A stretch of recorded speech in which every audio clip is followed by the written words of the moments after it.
IPL 2026 season కోసం జరుగుతోన్న mini వేలంలో Aussies allrounder Cameron కు జాక్పాట్ తగిలింది. కోల్కతా నైట్ రైడర్స్ ఏకంగా 25 కోట్ల 20 లక్షల భారీ ధరకు కేకేఆర్ కొనుగోలు చేసింది. మరోవైపు శ్రీలంక ఫాస్ట్ బౌలర్ మతీషా పతిరానాను 18 కోట్ల ధరకు కేకేఆర్ ఎవరు ఊహించని రీతిలో అన్క్యాప్డ్ ప్లేయర్లపై ఫ్రాంచైజీలు కాసుల వర్షం కురిపించాయి. Wicket keeper batter Kartik Varma, allrounder Prashant వీర్ను చెరి 14 కోట్ల 20 లక్షలకు చెన్నై సూపర్ కింగ్స్ కొనుగోలు చేసింది. ఇక జమ్మూ కాశ్మీర్ ఫేసర్ అక్వీబుదార్ను ఢిల్లీ క్యాపిటల్స్ 8 కోట్ల 40 లక్షలకు చేజిక్కించుకుంది. ఇక భారత ఆటగాళ్లలో యువ స్పిన్నర్ రవి బిష్ణోయ్ను 7 కోట్ల 20 లక్షలకు రాజస్థాన్ రాయల్స్ దక్కించుకుంది. ఆల్రౌండర్ వెంకటేష్ అయ్యర్ను 7 కోట్లకు ఆర్సీబీ కొనుగోలు చేసింది. ఈ వేలంలో మొత్తం 359 మంది క్రికెటర్లు అందుబాటులో ఉన్నారు.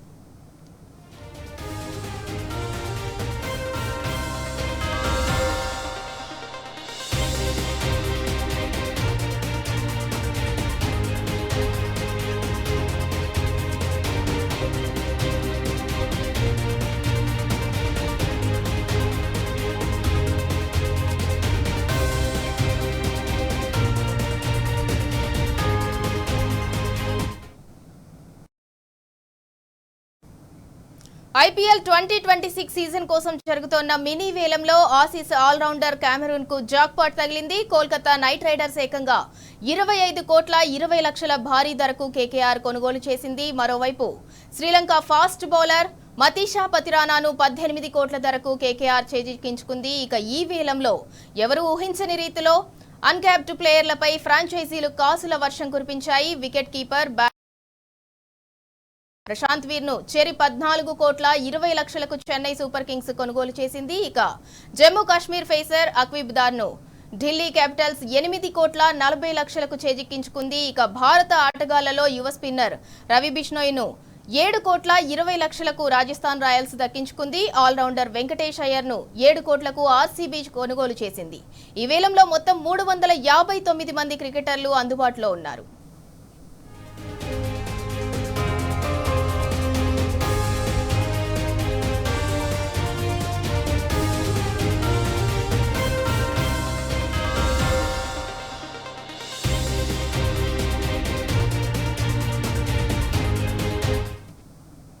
ఇక ఇదే అంశానికి సంబంధించి మా స్పోర్ట్స్ ప్రతినిధి రఘు మరింత సమాచారం అందిస్తారు. రఘు, ఐపీఎల్ 2026 సీజన్ కోసం అయితే జరుగుతున్న మినీ వేలంలో అనూహ్యంగా కొందరికైతే జాక్పాట్ తగిలింది. అందులో ముఖ్యంగా ఐపీఎల్ కేవలం ఆస్ట్రేలియన్ ప్లేయర్ కామెరూన్ కైతే కోల్కతా నైట్ రైడర్స్ సొంతం చేసుకుంది. 25 కోట్ల 20 లక్షలను వెచ్చించి మరీ సొంతం చేసుకుంది. దానికి సంబంధించి పూర్తి డీటెయిల్స్ ఏంటి? Sindhura, next coming multi million tournament IPL 26 season కోసం ఏదైతే ఐపీఎల్ మేనేజింగ్ కమిటీ ఉందో ఇవాళ ఒక మినీ ఆక్షన్ ని నిర్వహిస్తున్నది. యాక్చువల్ చెప్పాలంటే పేరుకు ఇది మినీ ఆక్షన్ గానీ అసలు ఎవరు కూడా ఎక్స్పెక్ట్ చేయనట్టుగా కొంతమంది ఆటగాళ్ల పాలిట ఇది ఒక మెగా ఆక్షన్ గా మారిందని చెప్పుకోవచ్చు. అసలు నిజం చెప్పాలంటే క్రికెట్ వరల్డ్ లో ఇప్పటి వరకు కొంతమంది అసలు వాళ్ళ పేర్లు కూడా ఎవరికి తెలియదు సింధూరా. అట్లాంటి ప్లేయర్లు సడన్ గా ఒక చెన్నై సూపర్ కింగ్స్ లాంటి ఒక టాప్ మోస్ట్ అంటే ఒక ఐపీఎల్ కన్సిస్టెంట్ టీమ్ గా పేరున్న సిఎస్కే ఒక ఇద్దరు ప్లేయర్లని ఒక భారీ మొత్తానికి కొనుగోలు చేసింది. ఒక్కసారి ఆ క్రికెట్ వరల్డ్ అంతా షాక్ అయిపోయిందని చెప్పుకోవచ్చు. అందులో ఒక young wicket keeper and batsmen Kartik Sharma and allrounder Prashant Veer, వీళ్ళిద్దరి కోసము ఒక్కొక్క ప్లేయర్ కి 14 కోట్ల 20 లక్షలు అంటే ఇద్దరు ఆటగాళ్ల కోసము దాదాపు 28 కోట్ల రూపాయలు వెచ్చించి దట్టు. ఎందుకంటే జనరల్ గా సిఎస్కే మీద ఒక బ్రాండ్ ఉంది. ఏ ప్లేయర్ నైనా చాలా ఆచితూచి అంటే వాళ్ళ యొక్క సడన్ గా ఏదైనా వరల్డ్ క్రికెట్ లో ఒక ఇన్నింగ్స్ 2 ఇన్నింగ్స్ లో ఒక భారీ ఇన్నింగ్స్ లో ఆడితే ఒక హైప్ క్రియేట్ అయితే తొందరపడదు సిఎస్కే. కొనేసేయాలి, ఈ ఆటగాడు చాలా గొప్పగా ఆడుతున్నాడు, రఫ్మని తీసేసుకోవాలి. కన్సిస్టెంట్ గా వాళ్ళ వెనకాల స్టీఫెన్ ఫ్లేమింగ్ అనే ఒక అంటే కోచ్ ఉంటాడు. ఖచ్చితంగా దేశవాళీ క్రికెట్లను ఖచ్చితంగా ఎప్పటికప్పుడు అబ్జర్వ్ చేస్తుంటాడు. ఎవరెవరు ఉన్నారు, ఎక్కడెక్కడ ఎలా ఆడుతున్నారు. మెరికా లాంటి క్రికెటర్స్ రీసెంట్ గా మనం సయ్యద్ ముస్తాక్ అలీ T20 టోర్నమెంట్ జరిగింది, బీసీఐ నిర్వహిస్తుంది ప్రతి ఏడాది. ఆ టోర్నమెంట్ లో కీన్ గా అబ్జర్వ్ చేసి వీళ్ళిద్దరిని పట్టాడు స్టీఫెన్ ఫ్లేమింగ్. ఒక్కసారిగా వాళ్ళు హంట్ చేసి మాట వేశారంటే ఇప్పటిదాకా ఎవరో తెలియదు వాళ్ళిద్దరు ప్లేయర్లు. సడన్ గా ఈ వేలం జరిగిన తర్వాత చూడండి మీరు గూగుల్లో చాలా మంది క్రికెట్ ఫ్యాన్స్ కూడా వాళ్ళు ఇద్దరిని టైప్ చేస్తున్నారు. అసలు ఎవరు ఈ wicket keeper cum batter Karthik Sharma ఎవరు, ఈ ప్రశాంత్ వీర్ ఎవరు అని చెప్పేసి వాళ్ళు సెర్చ్ చేస్తున్నారు. ఓవరాల్ గా చూసుకుంటే గనుక ఈ రోజు జరుగుతున్న మినీ వేలంలో ఆస్ట్రేలియన్ ఆల్రౌండర్ ఇంటర్నేషనల్ క్రికెటర్ల విషయానికి వస్తే మీరు అన్నట్లు ఆస్ట్రేలియన్ ఆల్రౌండర్ క్యామరూన్ గ్రీన్ కి టాప్ ధర పలికిందని చెప్పాలి. ఎవరు ఎక్స్పెక్ట్ చేయనట్టుగా కోల్కతా నైట్ రైడర్స్ గ్రీన్ కోసం 25,20,00,000 అంటే దాదాపు ఇతర ఫ్రాంచైజీలు కూడా పోటీ పడ్డాయి సింధురా. ఎందుకంటే అంతర్జాతీయ లెవెల్లో T20లో క్యామరూన్ గ్రీన్ ఇప్పటికే ఒక మంచి ప్లేయర్ గా తనేంటో నిరూపించుకున్నాడు. లాస్ట్ IPL సీజన్ లో కూడా మంచి స్కోర్స్ చేశాడు. అటు బౌలింగ్ లో కూడా చాలా మంచి పర్ఫార్మెన్స్ కనబరిచాడు. అందుకని క్యామరూన్ గ్రీన్ దక్కించుకోవడానికి KKR and CSK and Mumbai తర్వాత చాలా ఇక్కడ విషయం ఏంటంటే ఇది మినీ వేలం. సో మినీ ఆక్షన్ కు అన్ని ఫ్రాంచైజీల దగ్గర సేమ్ బడ్జెట్ ఉండదు. అంటే లాస్ట్ టైం మిగిలిన బడ్జెట్ తర్వాత ఏదైనా ఆటగాళ్లను రిటైన్ చేసుకోవడం లేకపోతే ఒక ఆటగాన్ని పంపించి వేయడం అట్లాంటి దానివల్ల KKR దగ్గర హైయెస్ట్ బడ్జెట్ 64,30,00,000 వాళ్ళకు పర్స్ ఉంది. సో వాళ్ళు డేర్ చేశారు. సో ఎవరు కూడా KKR తో పోటీ పడలేకపోయారు. ఈవెన్ CSK కూడా చివరి దాకా పోటీ పడింది గ్రీన్ సొంతం చేసుకుందామని. కాకపోతే KKR మాత్రం దాదాపు 25,20,00,000 క్యామరూన్ గ్రీన్ తీసుకుంది. ఇలా తర్వాత CSK యొక్క death bowler specialist Matheesha Pathirana అందరికీ తెలిసే ఉంటుంది. IPL లో ఎవ్వరు కూడా అతన్ని మర్చిపోరు. ఈ యొక్క అంటే లసిత్ మలింగా అందరికీ గుర్తే ఉంటాడు. అసలు లసిత్ మలింగా లాంటి యాక్షన్ తో డెత్ ఓవర్స్ లో మ్యాచ్ లను తారుమారు చేయగలడు అని చెప్పేసి ప్రూవ్ చేసుకున్నాడు. CSK captain Mahendra Singh Dhoni support వల్ల మతీషా పతిరానా IPL లో తనేంటో ప్రూవ్ చేసుకొని అటు శ్రీలంక జట్ లో కూడా స్థానం సంపాదించుకొని ఒక రకంగా చెప్పాలంటే మన ఇండియన్ బౌలర్ జస్ప్రీత్ బుమ్రా ఎలాగో మతీషా పతిరానా కూడా అలాగే.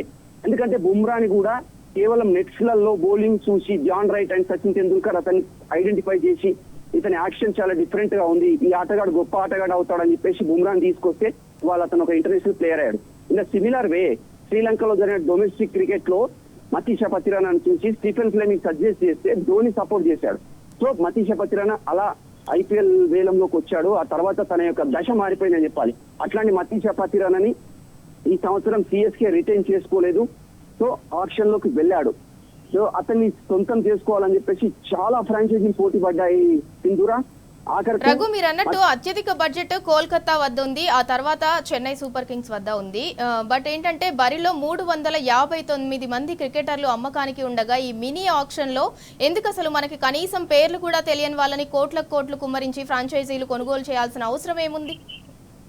ఎగ్జాక్ట్లీ సింధూరా. ఎందుకంటే ఒకప్పుడు IPL లో ఈ బిగ్ ప్రైజ్ అనేది అంటే అదొక ఫోబియాలా పట్టుకుంది చాలా మంది ఫ్రాంచైజీలకు. అంటే ఒక స్టార్ ప్లేయర్ మీద 20 కోట్లు 15 కోట్లు 18 కోట్లు అలా పెట్టి తీసుకోవడం, వాళ్ళ యొక్క అంచనాలను అందుకోలేకుండా అతను ఫెయిల్ అవడం, ఆ ఫ్రాంచైజీలు కూడా అంటే ఆ ప్లేయర్ నుంచి ఎంతో ఎక్స్పెక్ట్ చేస్తాయి. ఫర్ సపోజ్ మనం రీసెంట్ ఎగ్జాంపుల్ మనం రిషబ్ పంత్ ని తీసుకోవచ్చు. లాస్ట్ టైం రిషబ్ పంత్ ని ఆల్మోస్ట్ 25 పెట్టి తీసుకున్నారు. బట్ అతను అసలు నిజంగా చెప్పాలంటే సోషల్ మీడియాలో చాలా న్యూస్ వచ్చాయి. ₹1,00,00,000 ఒక పర్ కూడా చేయలేకపోతున్నాడు, అట్లా. అంటే ఇట్లాంటి ఈ ప్రీవియస్ ఇన్సిడెంట్స్ చాలా ఉన్నాయి సింధూరా. ఎందుకంటే ఏదైనా ప్లేయర్ ని మనం భారీ ధరకు తీసుకోవడం, అతని మీద ఆల్రెడీ ఒక ట్యాగ్ ఉంటుంది అనమాట. అంటే గ్రౌండ్ లో దిగేటప్పుడు బ్యాటింగ్ చేసేటప్పుడు ఫీల్డ్ లోకి వచ్చేటప్పుడే అరే 25 కోట్స్ నన్ను 15 కోట్లు నన్ను 20 కోట్లు పెట్టి తీసుకున్నారు, I have to perform well. ఆ ప్రెషర్ వల్ల ఫెయిల్ అవుతారు ప్లేయర్స్. దానికి అంటే కొంతమంది చాలా తక్కువ మంది వేలని లెక్క పెట్టవచ్చు. అంటే హైయెస్ట్ ధరకి కొనుక్కుంటే వాళ్ళ ఫ్రాంచైజీలకు మంచిగా దానికి తగ్గట్టుగా ఆట తీరు కనబరిచిన ఆటగాళ్ళు చాలా తక్కువ మంది ఉంటారు సింధూరా. అది కూడా ఎటువంటి యాజమాన్యం ఉండాలంటే ఫ్రాంచైజీకి ఫ్రెండ్లీ మేనర్ ఉండాలా, ప్రెషర్ ఉండొద్దు. సో ఇక్కడ మరి వాళ్ళ వెంకటేష్ అయ్యర్ కూడా అదే. లాస్ట్ టైం అతనికి ఆల్మోస్ట్ 14 crores పైన ధర పరిచింది. ఈసారి 7 crores కే అతను అమ్ముడయ్యారు. సో అలా ఉంటుంది. IPL లో కొంచెం ఏంటంటే ఫ్రాంచైజీల వ్యూహం కూడా మారుస్తున్నాయి. తక్కువ బడ్జెట్ లో మంచి ప్లేయర్ ని తీసుకోవాలి. సిమిలర్ లైక్ దట్ ఇప్పుడు క్రికెట్ అంటే ఇప్పుడు IPL వచ్చిన తర్వాత బిజినెస్ అయిపోయింది సింధూరా. సో దట్స్ వై వాళ్ళ యొక్క వ్యాపార కోణంలో కూడా వాళ్ళు ఆలోచిస్తారు. దట్స్ వై అలా జరిగింది Sindhura. Right, thank you Raghu.